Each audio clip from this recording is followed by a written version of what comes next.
Something shifted inside the Federal Reserve last week, and the financial press reported it the way they report everything, as a headline, stripped of its architecture, handed to you without the walls or the foundation it rests upon. The Fed has signaled rate hikes, and within hours, every silver commentator on the internet began asking the same surface-level question. Is the bull market over?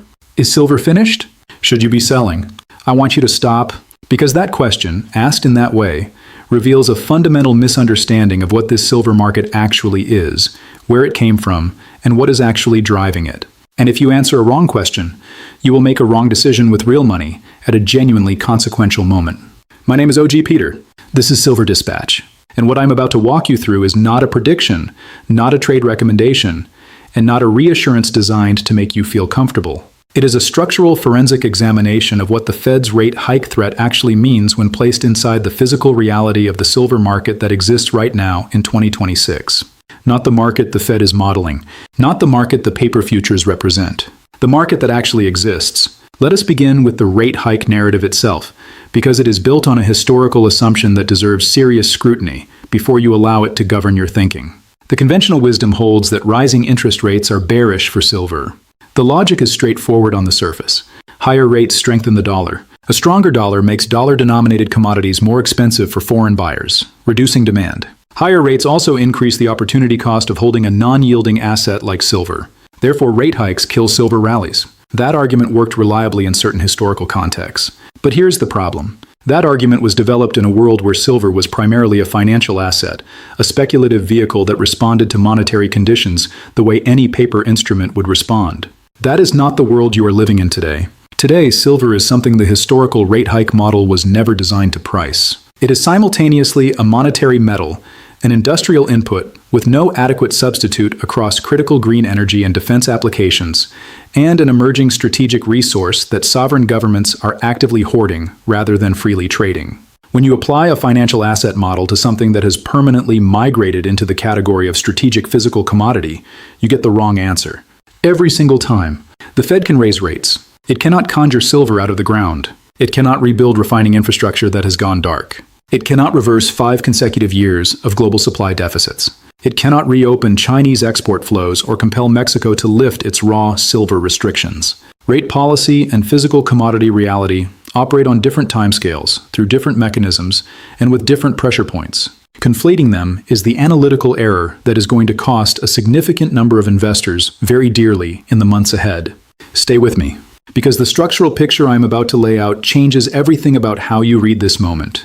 To understand why the rate hike threat does not mean what the mainstream press thinks it means, you have to understand what has been quietly happening inside the physical silver market for the past 5 years. Not the paper market, not the futures quotes on your screen.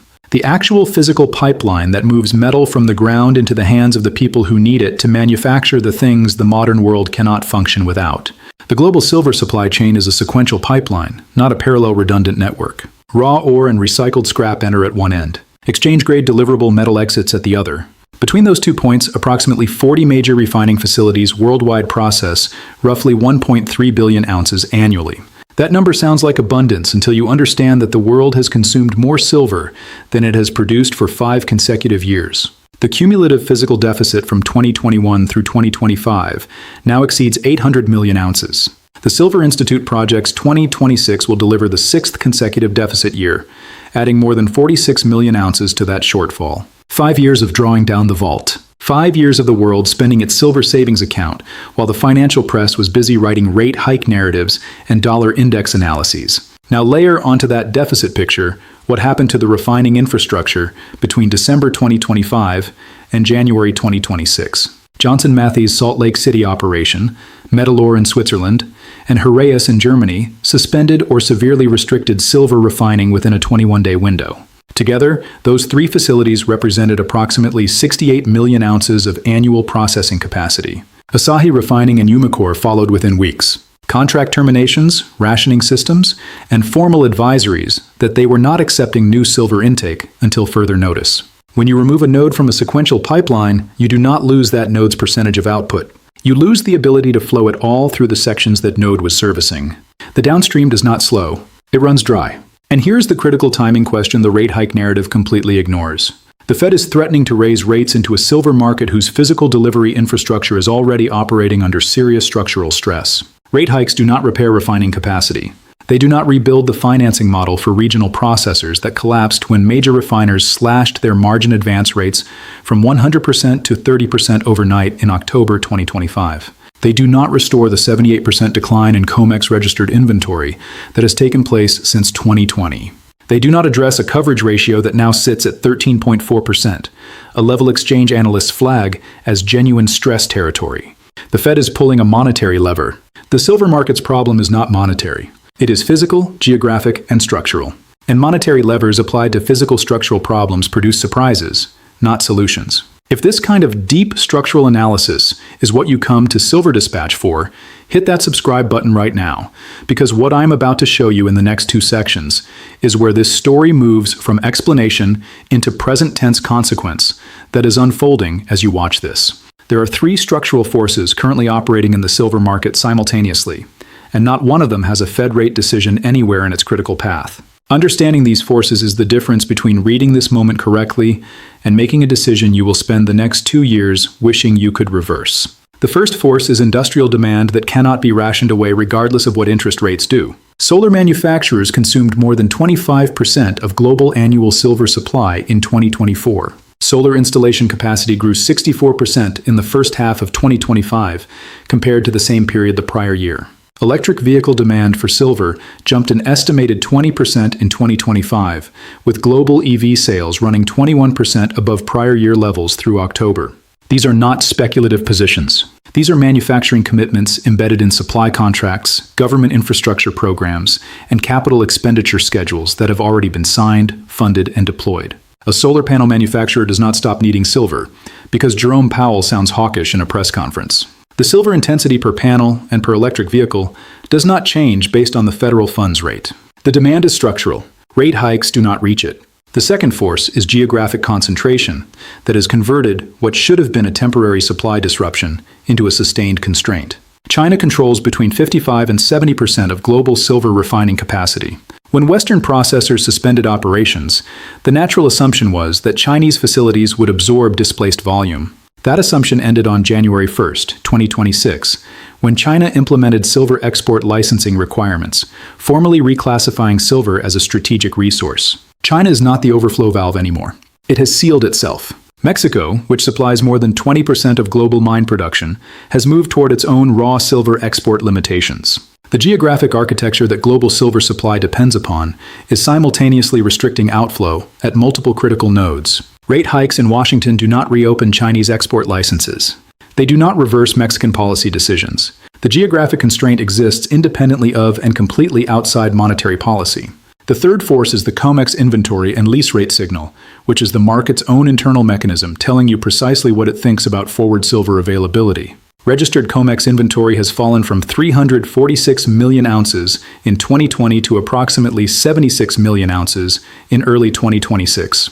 In a single week in January 2026, 33.45 million ounces were physically withdrawn from that registered pool. That is 26% of the entire deliverable supply, gone in 7 days. 1-month silver lease rates, which historically sit between 0.3 and 0.5% annually, surged to between 7 and 15% in late 2025. When the people who actually hold physical silver demand emergency premiums simply to lend it temporarily, that is not a rate hike story.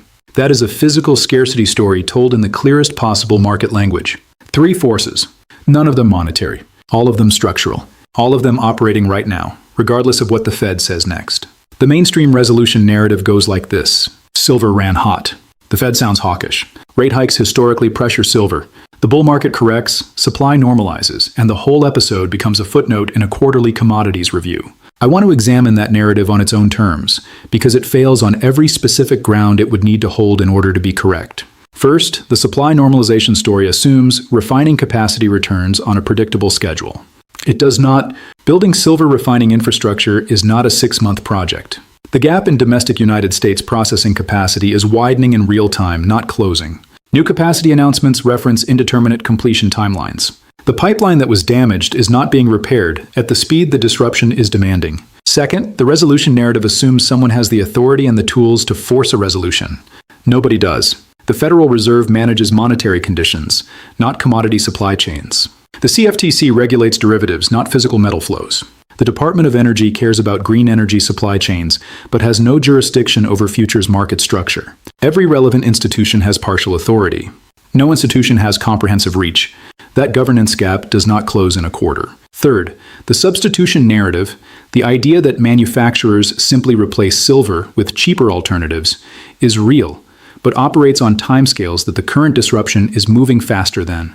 Qualification cycles for aerospace, defense, medical, and semiconductor applications run 2 to 4 years minimum. The supply crisis is moving in weeks and months. The substitution response moves in years. The disruption wins the timing race by a significant margin. Fourth, and most critically, even if refining capacity returned to full operational throughput tomorrow, it would not replenish inventories. It would stop the drawdown from accelerating. Getting the pipeline flowing again does not solve an 800 million ounce cumulative deficit. It stops the compounding.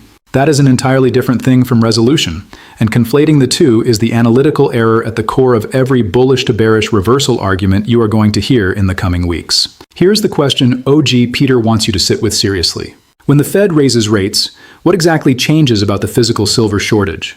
Write out the mechanism. Trace it from the rate decision through the monetary transmission channel all the way to additional refined silver appearing in COMEX registered inventory. If you cannot trace that mechanism, then the rate hike narrative is not an analysis of the silver market. It is a borrowed historical framework being applied to a situation it was never designed to describe. SilverDispatch exists because the structural story matters more than the headline. The paper price of silver reflects a market model. The physical market reflects a reality. Right now, those two things are not the same. And the gap between them is the most important number in this entire conversation. What do you think? Can Fed rate hikes actually break this silver bull market? Or is monetary policy simply the wrong tool for a physical supply crisis? Drop your argument in the comments. The sharpest take wins the thread.